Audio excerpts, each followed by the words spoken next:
What is up guys, welcome to a brand new video of Absolute Digital. In this video I will show you how you can block a YouTube channel. So let's start this video by launching the YouTube app.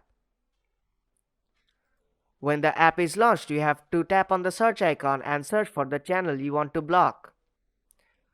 Now I'll just pick a channel from my home feed. Let me block this channel. Now all you have to do is go to that channel and then tap on three dots on top right corner. And here you will see the option block user. Now all you have to do is tap on that and then tap block.